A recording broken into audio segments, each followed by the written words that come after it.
Simply Cooking by MmmChef is brought to you in part by Findlay Foods, offering wholesale food distribution services in Ottawa, Kingston, and all points between since 1986. Join me for a quick afternoon pick-me-up where I make some fresh espresso and a delicious tiramisu. Salut!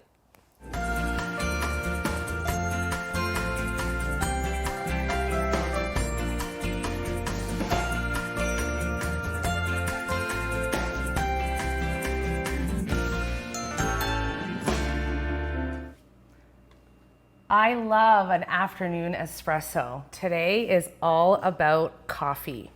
As an Italian girl, I grew up drinking coffee, and it's a part of my memories as far back as being maybe even 3 or 4. The smell of fresh espresso in the morning and the sound of the coffee grinder is just a staple in my mind.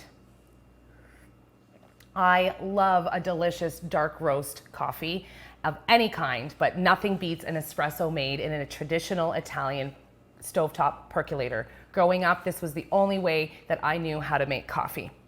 I thought that I would show you guys a part of my everyday life and culture, which is drinking coffee multiple times a day. And I have become a little bit of a coffee connoisseur in the last few years since getting the honor to visit a coffee farm in the Blue Mountains of Jamaica owned by one of my great friends and getting to drink this oh so precious Blue Mountain coffee.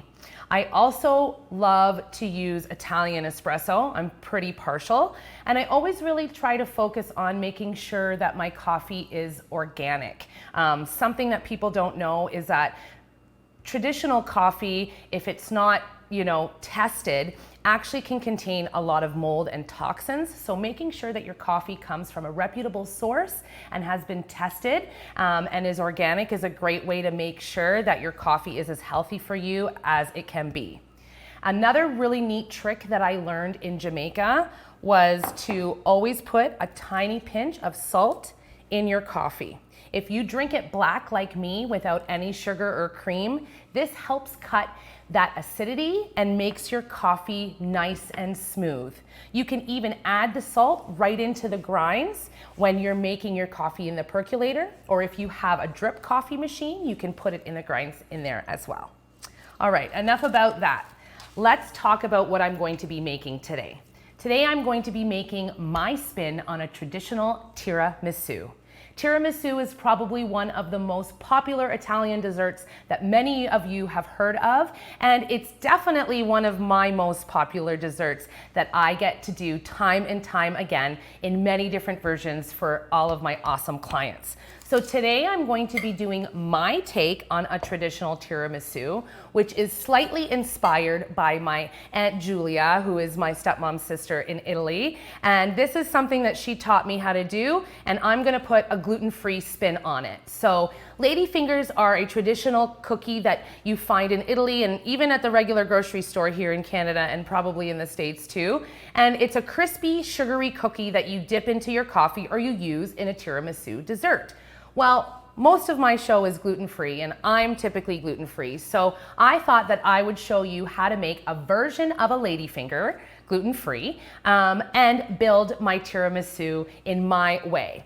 I usually am dairy-free as well, but today I'm using traditional mascarpone cheese and 35% whipping cream because there really is no replacement for the real thing. I have actually made a tiramisu dairy-free with coconut milk, and I've even made it cow dairy-free by using goat cheese instead of mascarpone. But today we're gonna use the real deal. So we are making my ladyfingers from scratch. These are not going to be a traditional ladyfinger. They're going to be my take on them. A little bit cakier, so I actually made one yesterday so that it could sit out and get a little bit stale today. So I'm just gonna show you how we put that cake together. And all right, so here we go. So I have a bowl here and a pan lined with parchment ready to go in the oven. My oven is set at 365 degrees on the bake setting. And this is my invention, this recipe. So I've got about 3/4 of a cup of granulated sugar here that I'm gonna be adding into the bottom of my bowl. I have 2 eggs that I'm going to be using. So eggs are also something that usually goes in a tiramisu. There's usually eggs in the filling, in the cream filling, egg yolks, but I'm actually making a eggless filling for my tiramisu. I'm just putting eggs inside the Ladyfingers. Look at that sugar and egg get all nice and smooth. I'm adding some vanilla extract. Whoop. I'm adding a little pinch of salt. You know I've always got my mortar and pestle back here. And for my fat and liquid, I'm actually going to be using a full can of heavy coconut cream. This will impart the fat for me that you would get from an oil or a butter that you put in a cake or a cookie. And it will give me the liquid, either milk or water, that you would typically put in a cake or a cookie.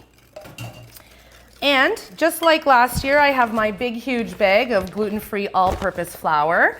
Just as a reminder, when you're looking for an all-purpose gluten-free flour, you're always going to make sure that it has a binder in it, like a xanthan gum. And if it doesn't, you'll have to get that and add it in yourself. This is a beautiful mix from one of my favorite suppliers, Findlay Foods. They are a restaurant and food supplier that supply my dad's pizzeria all the way in Kingston and all the way here to Ottawa and anywhere in between. And this flour comes from a local farm, and it's a mix of about 8 different types of flour. There's lentil, rice, quinoa, oat flour, and a whole bunch of others in here. So I've got my all-purpose gluten-free flour that already has my xanthan gum in it, and it actually already has a little bit of baking soda in it, which is why I'm not gonna be adding any baking powder or soda to my cake mix. I need 1.5 cups of this. Is that about right? Almost. That's about right. And I'm gonna whisk this together. When it comes to gluten-free baking, typically I like to make sure that the batter is a little bit looser than what you would traditionally find, because it doesn't have the gluten in it to bind and hold together, and we want it to be fluffy and not as dense. So this is pretty liquidy. It's almost like a pancake batter, and this is actually a perfect consistency for a gluten-free cake versus if it was a traditional non-gluten-free cake, it might look a little bit thicker. I'm going to pour this into my parchment-lined pan. Perfect, get that in the sink. Just gonna make sure there's no air bubbles, and I'm popping this into my oven at 365 for about 40 minutes. I'm gonna check it and put a toothpick in it on the break to make sure that it's done. So the next thing I'm going to do is actually I'm gonna grind some fresh coffee beans so that I can perk up another 3 or 4 of these little guys, so I can let that cool completely. So when my Ladyfingers are ready, I have the cooled coffee to dip them in. These are an Italian Arabica medium roast. This is a company that I love to use all the time. You can send me a message and I'll let you know what that is. And I love to grind my coffee from scratch. There's nothing like fresh ground coffee. I'm gonna drink the rest of my espresso, grind this up, make my coffee in the percolator, and we'll see you after the break.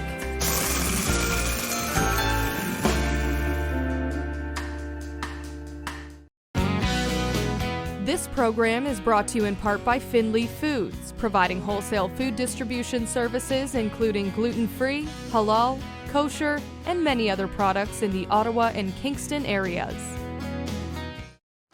Food and discussion go hand in hand. Join the conversation on Instagram at MmmChef. Send us your questions. Tell us what you think. Tell us what you like to make. Maybe even send a picture of your own culinary creations. Good food, bringing people together for centuries. I have my Ladyfinger cake cooling here. Like I mentioned, I had made one before, so it was made in time. And now I'm going to be working on the inside of my tiramisu. I made a few batches. I've got another one in here. I've got my espresso coffee. It's cooling. and I've added a little bit of sugar in here just to take away the bitterness. And this is going to cool so that when I'm ready to start assembling my tiramisu, it won't be too hot for me to stick the cake into. I have some beautiful mascarpone cheese. This is an Italian delicacy. I would say it's kind of like an Italian version of a sweet cream cheese, but it's definitely much more delicious and decadent. It's probably one of the most expensive Italian dairy products, but when you're making a tiramisu, if there's no dairy restriction, it is definitely worth it.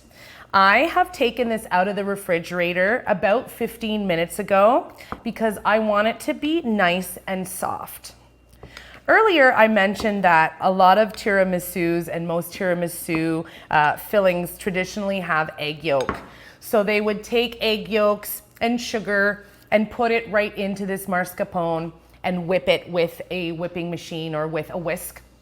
And it would become kind of like a little bit of a sweet cream custard.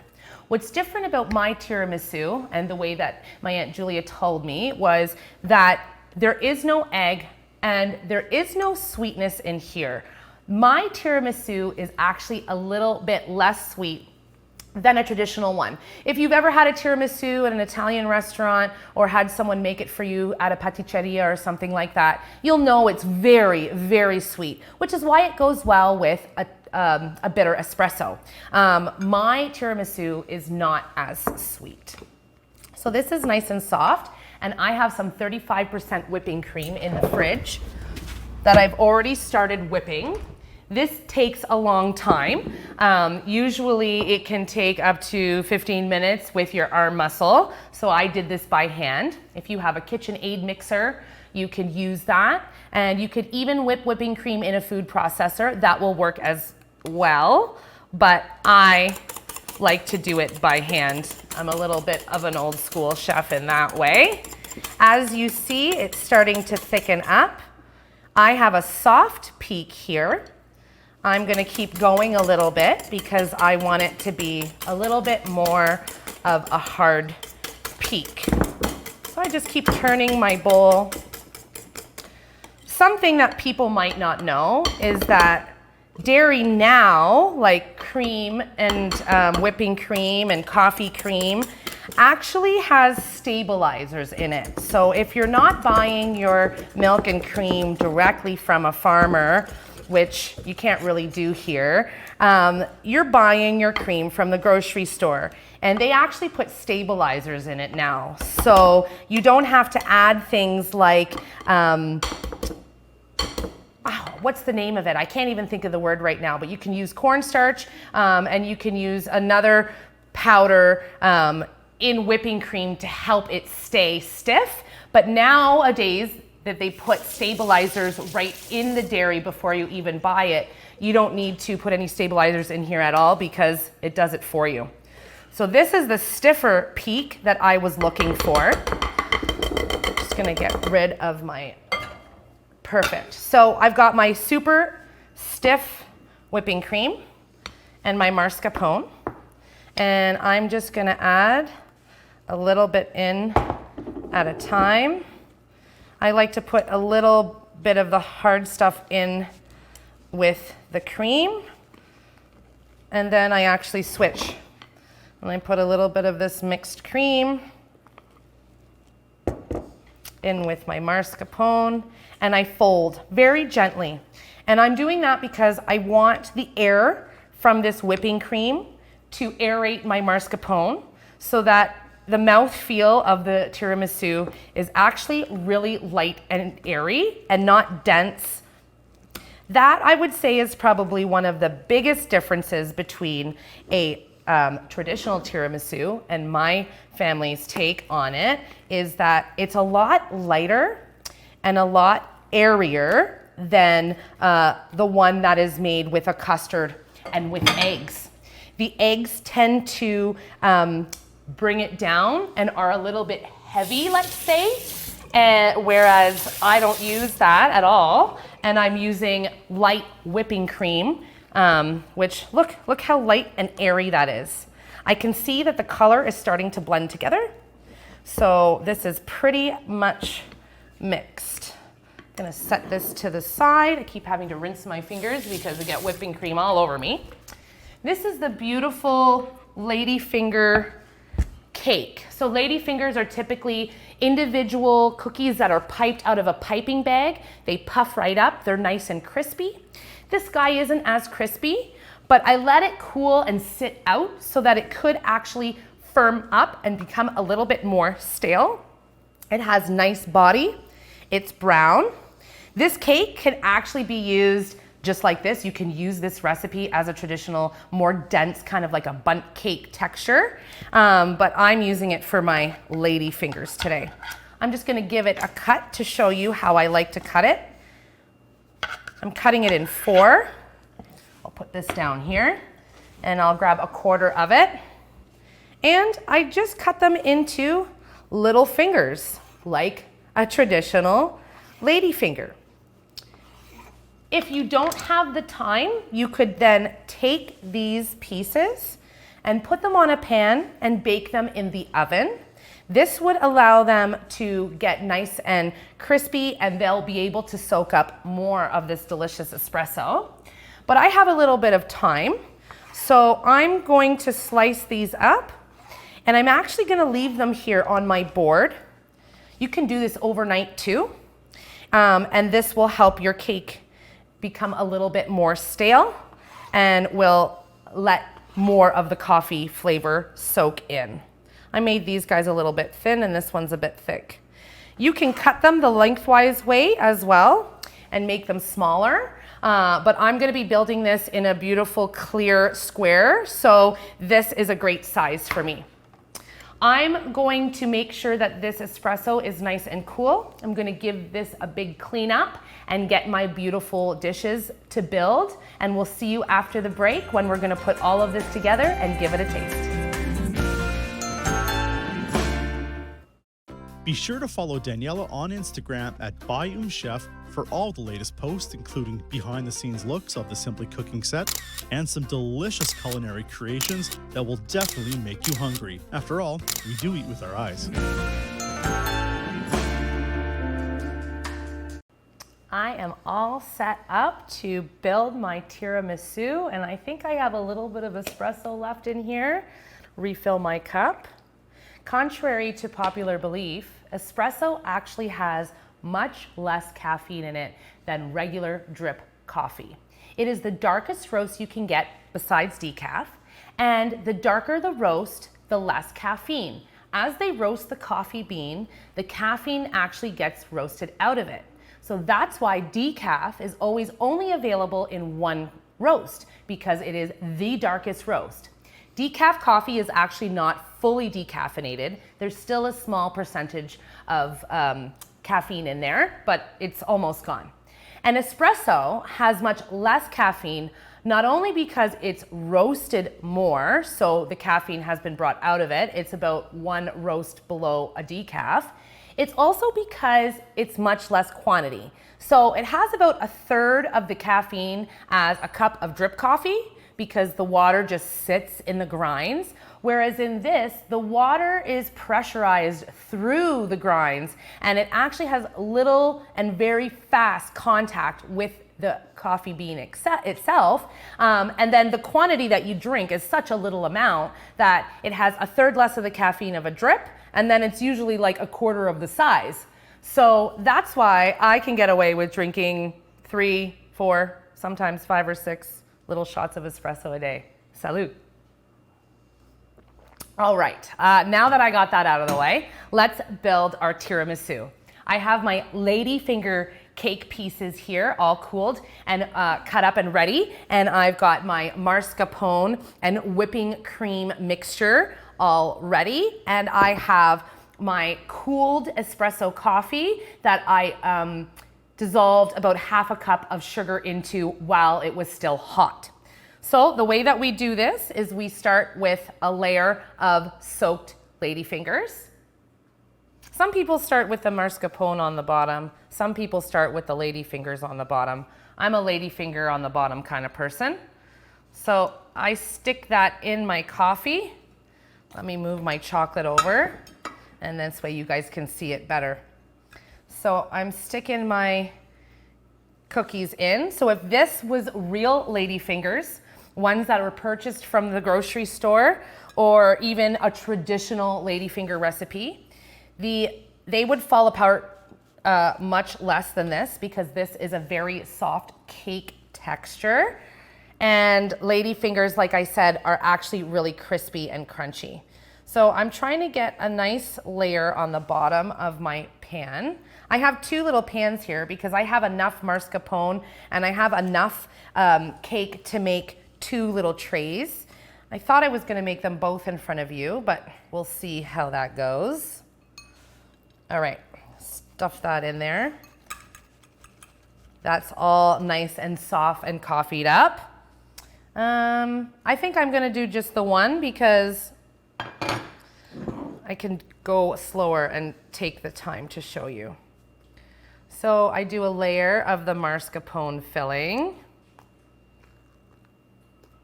Oh, that looks so good. The sound of whipped cream is just like no other.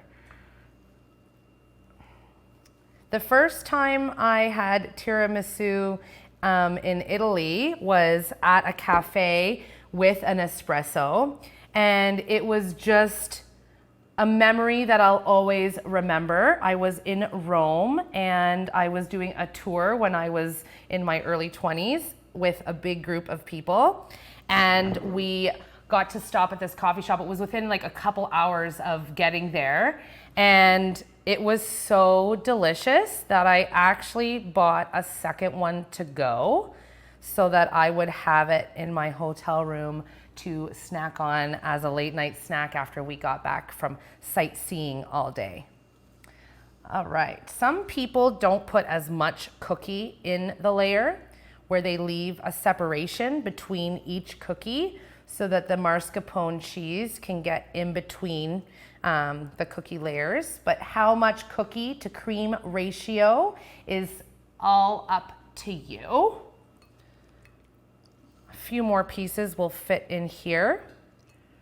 And then after you guys leave, I will make my second one. What's great about tiramisu is it's one of those amazing recipes that tastes better the next day and the next day and the next day. I actually love to make my tiramisu 2 days in advance. This gives it enough time for actually the coffee inside the cookie to actually become one. Then you don't even realize when you're biting into your tiramisu that there's individual cookies. It's actually like its own layer that has mushed together almost. I'm gonna do my last top layer here. I wanna get all this cream in between all the little holes and inside the air. I like to build my tiramisu high.